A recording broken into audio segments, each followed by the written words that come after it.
Hello, welcome to Miniature Realms. My name's Stuart, and in this short video I'm going to review one of these relatively cheap Amazon army cases.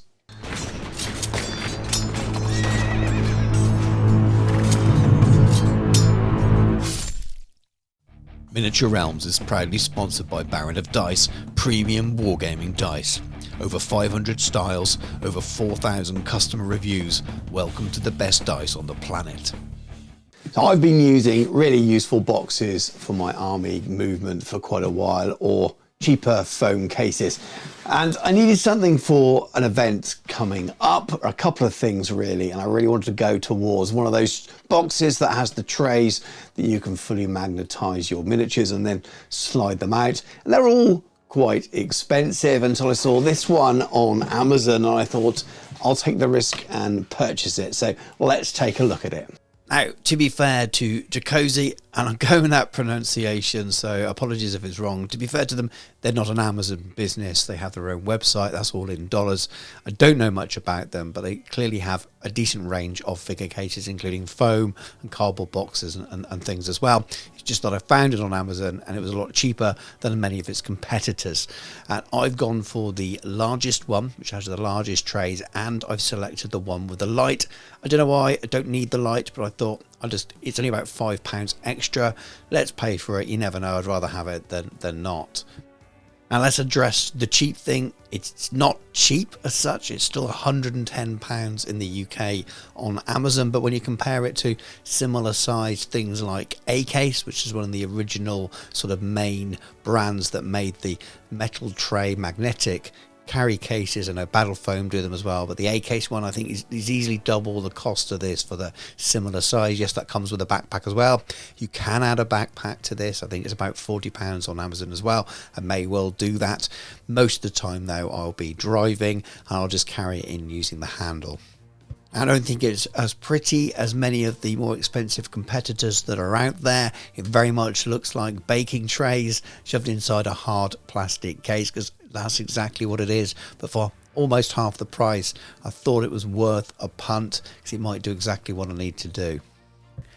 Absolutely no frills packaging. I took the sticker label off from Amazon, but it's a plain box. Other than that, and straight inside, there's no internal box. It looks like a little screen thing, I guess, for polishing the glass, and a very basic manual. And knowing me, I probably won't read any of that anyway, so I'll put that to one side.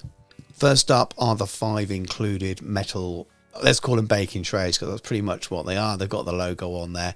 They're decent enough. I wouldn't want to bake with them, but they will do the job that's needed. And then you have all of the components. You have to put it together yourself. This is hard plastic.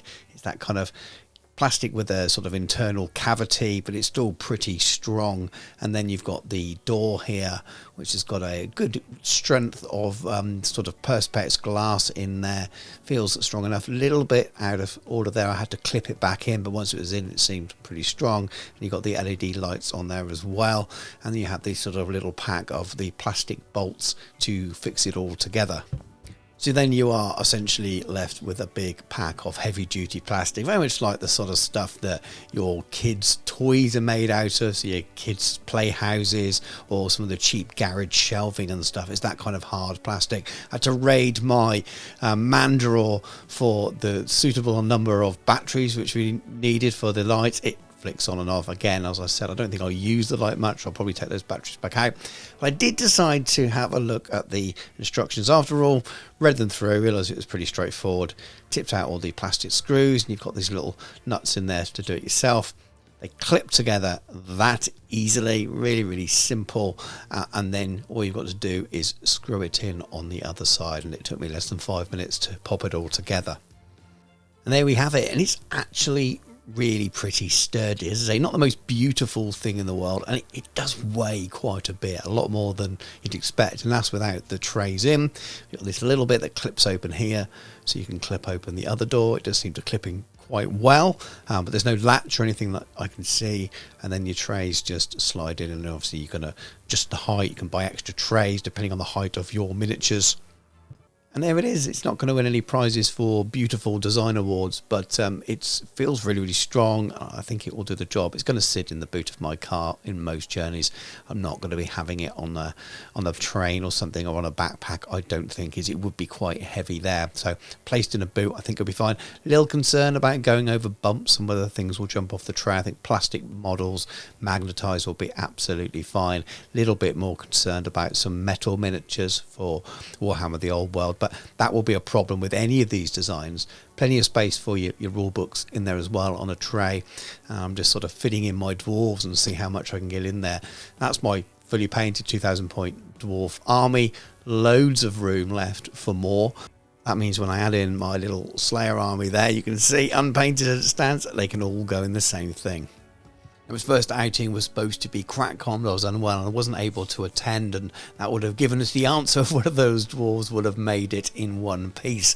But I'm sure they wouldn't be too bad, even if maybe stick a little bit of foam over the top to stop them if they do jump around a little bit going too far. That's always a possibility. But the next trip is taking my son up to Warhammer World to play some 40k. Need to learn how to play it before we do it, but something he wants to do, and we're taking very small armies up there, and I'll be able to fit them both in. It'll all be plastic, and I imagine there'll be no issues whatsoever, but I will report back if there are any disasters. But I think this is pretty cool for a decent price for this kind of thing. I definitely recommend it so far. Well, thank you very much for watching a little bit of an unplanned and impromptu review video. And as you can see, the case is absolutely fine. It's definitely not cheap, as I've already mentioned, but it's a lot cheaper than many other of its competitors in that market. And I think it's absolutely fine. I'm not unhappy with what I've got there for a miniatures case. It will do the job. How long it lasts, I don't know. It seems pretty strong and secure. How well it travels in the back of my car or my van when I'm on the way to an event with the miniatures on there will be discovered at a later date when I can actually get round to getting to one of my planned events. But I'm pretty happy with it. I won't be using it to store miniatures in at home, but it looks like I can fit quite a lot of miniatures in there for my next trip to Warhammer World, or off to play a game, even if it's just the local club. And hopefully the miniatures won't jump around too much on there. I can't see how it would be much different to any other cases of that kind of design. It'll be more about whether those trays come loose. But anyway, I thought I'd share that information with you because some of you might be looking for a similar case yourself. But anyway, thank you very much for watching. Back to normal programming for the next video, a painting tutorial for some terrain for Warhammer the Old World.